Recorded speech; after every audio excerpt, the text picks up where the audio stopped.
तमाम जिरगों को बैनर लगाते हैं सिंध बलोचिस्तान जिरगा, वोट कितने हैं? 800। इसलिए और वहां पे क्या हुआ है, मजदूर दोस्त के तमाम दोस्त, मजदूर दोस्त यूनियन जो मुक्के वाले थे, उनके तमाम दोस्त जो एनसीपीजी थे, उन्होंने नुसरत शाह साहब के साथ शमूलियत का ऐलान कर दिया।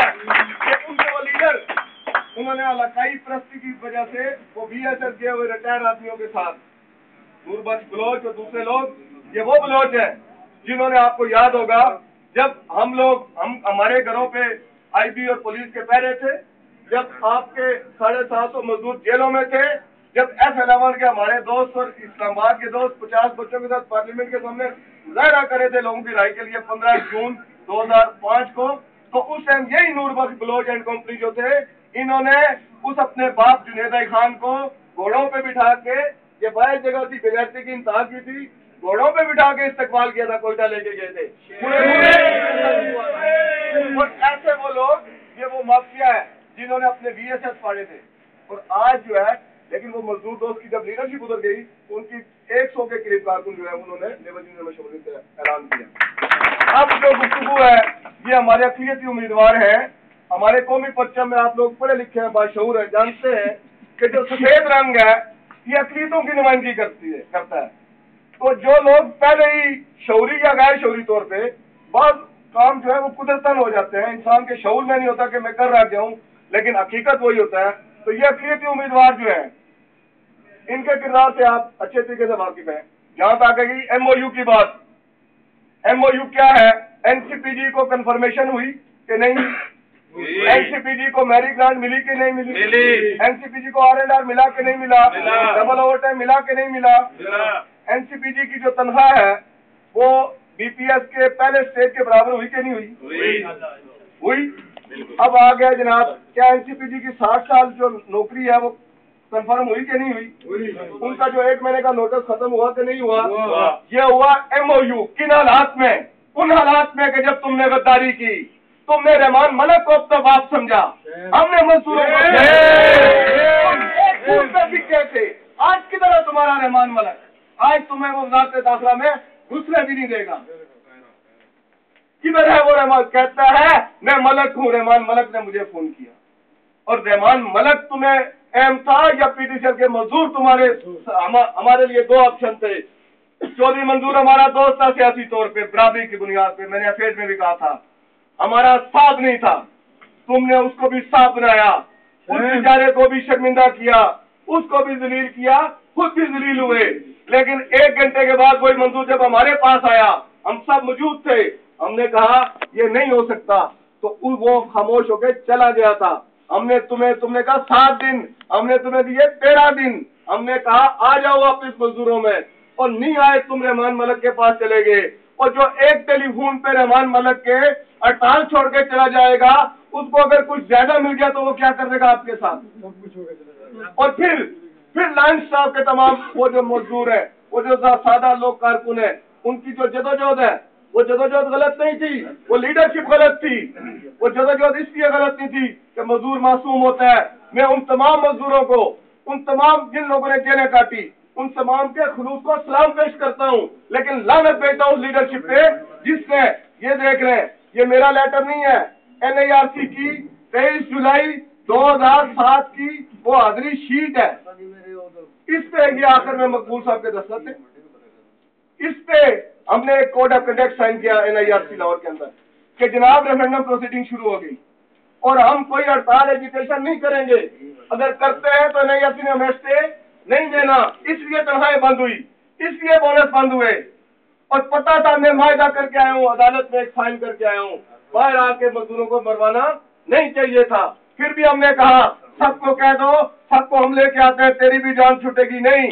रास्ता बंद गली में, सिर्फ और सिर्फ कुछ अफसरों के कहने पे, टाउटों की जिंदगी, टाउटों का काम हमेशा से एक ही होता है कि वो हमेशा से ब्रिगेडियर इदरीस मीर के दौर से आज तक अफसरों की लाइन पे यूनियन करते रहे। लेकिन फंस के बड़े बुरे कि रेफरेंडम प्रोसीडिंग थी, किसी एक से हो नहीं सकता था। लेकिन हमने क्या किया, हमारा उससे सियासी इख्तिलाफ जरूर था, लेकिन उन मजदूरों से जो जेल में गए थे, वो हमारे जैसे आप जैसे गरीब लोग थे। लेबर यूनियन के अलावा बता दें पूरे मुल्क में अगर तुम्हारा कहीं कोई था तो कहीं चीखो पुकार की आवाज आनी चाहिए थी। और भाई बलोचिस्तान में, सिंध में, कराची में कहीं कोई बात हुई नहीं, सिर्फ और सिर्फ इस्लामाबाद में पाक टेलीकॉम लेबर यूनियन ने 300 से ज्यादा लोगों की रैली निकाली थी रमजान में रोजा रख के, और प्रेस कॉन्फ्रेंस भी की थी, और किसी और ने कुछ किया ऐसा नहीं। और तो फिर हमने उन मजदूरों की हमायत में किया, और फिर हमने ये भी किया तनख्वाह इंशाल्लाह इनकी जो विदाउट पे हुई थी नए साल के आगाज पे हमने मेल की थी, उम्मीद है उस पर भी अमल दरामद हो जाएगा। हमारा उन कोई मजदूरों से कोई इख्तिलाफ नहीं है, लेकिन उस करप्ट लीडरशिप के खिलाफ उन झूठों के साथ कितने झूठ बताऊं मैं आपको। ये वो शख्स है, मैं बता देता हूँ, इसलिए कि ये घर लगता है मुझे, लेकिन कुछ चीजें हेडक्वार्टर के लिए छोड़ देता हूँ। इसलिए ज्यादा कहा गई तुमने क्या लिया, तुमने आईसीटी का नूरी अस्पताल के सामने ब्लॉक नंबर 7C अपने तमाम लीडरों, क्वार्टर नंबर 1 इजाज खान को अलाट हुआ, गव्वर मिर्जा को अलाट हुआ, क्वार्टर नंबर 3 जावेद काले को अलाट हुआ, क्वार्टर नंबर 5 उमर फारूक को अलाट हुआ, क्वार्टर नंबर 6 शहीद गंजे को अलाट हुआ, क्वार्टर नंबर 7 मुश्ताक ट्रेनिंग वाले को अलाट हुआ, क्वार्टर नंबर 8 गुलाम मुस्तफा साहब को अलाट हुआ। अब कहते क्या है, सुन ले जरा, वो क्वार्टर अलाट हुआ C टाइप, कहते हैं किराया देंगे A टाइप का, और कहते हैं झूठ क्या बोलते हैं ये एनसीपीडी वाले मासूम भाई है मेरे, क्या कहते हैं उनको कि किराया कट रहा है जनाब 4,500, तो भाई C टाइप शुरू ही 7वें स्केल से होता है, तो उसका हाउस रेंट ही 7,500 है और 4,500 है। तो जब लिखा हुआ रूल में कि जिस कैटेगरी का क्वार्टर होगा उसका जितना कम से कम किराया होगा उतना कटेगा, तो ये एनसीपीजी के साथ नहीं भाई मेरे, तुमने 2 स्टेप अप घर लिया तो किराया तो पूरा दो। वो एनसीपीजी का चक्कर नहीं है, इनके अपने पेट पे लात पड़ती है, गलत काम के गलत नतीजे होते हैं, वो भी किराया अब अगली बात आ गई एमओयू की, हमने लिया, हड़ताल टूट गई, तुम भाग गए, हम मजदूर खड़े हो गए, हम मजदूर मैदान अमल में मजदूरों के साथ खड़े हो गए, हमने लिया 2,000 से 6,000 तक तनख्वाह में इजाफा हुआ, तुम वापस कर दोगे? 6,000 तुम भाग गए, तुमने हेडक्वार्टर में 30 क्वार्टर, पूरे पाकिस्तान में 130 घर लेके कहा कि मेरा मुंह बंद कर दो।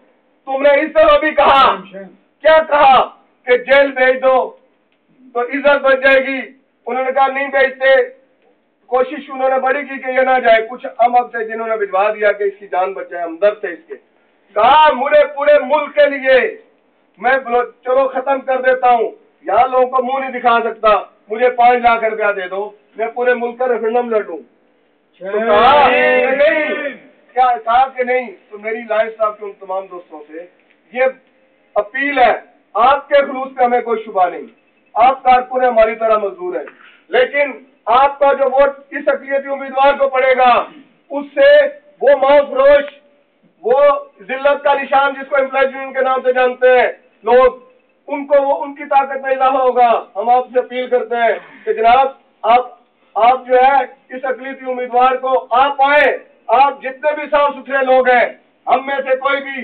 तायाद यूनियन का लीडर बनने के लिए नहीं आया, हमारी यूनियन में आप आए, आपकी जो हैसियत, जो इज्जत, जो मुकाम बनता है, जो इस एक्सचेंज के लोग तय करेंगे उसका हम एहतराम करेंगे, तो ये हम नहीं करेंगे। इसलिए कि स्टेट सेक्रेटरी साहब जो है उनसे बहुत सारे दोस्तों के नाम रह गए होंगे, मैं जनाब गुलाम मुर्तजा साहब F11 मेरे सदर टाउन में होते हैं, उनको भी वेलकम करता हूँ, अरशद खान साहब, इजाज साहब और तमाम दोस्तों का। इसलिए अब जो मजीद गुफ्तगू जो है वो हम आज साहब करेंगे। तो MOU की जहाँ तक का ताल्लुक है, किसी सीबीआई यूनियन ने भी 1992 के भट्टी के एग्रीमेंट से लेके 1998 के नहीं 2005 के राना तार के माहे तक 50% अमल दरामद नहीं हुआ। ये वो वाहिद माहिदा है जिसपे 99% इम्प्लीमेंटेशन हुई। वो हमने लिया है। तुम चीफ पैटर्न से तुमने RTDS भेज दिया, तुम चीफ पैटर्न से तुमने पाकनेट भेज दिया, तुम चीफ पैटर्न से तुमने एक बड़ी कोठी अलाट करा ली, तुम चीफ सेक्रेटरी थे, तुमने ITR में करप्शन का बाजार गर्म कर दिया। हाँ, हमें ताकत दी थी पिछले साल आप लोगों ने, तो हमने क्या किया, हमने 2000 से लेके 6000 तक मजदूर की तनख्वाह बढ़ाई। हम CBI नहीं थे, हमने बगैर CBI के अपने आईनी हक के तहत एक हक लिया। तुम बताओ तुम्हारे प्राइवेट में क्या है। मैं इसी पे खत्म करता हूँ। बहुत शुक्रिया।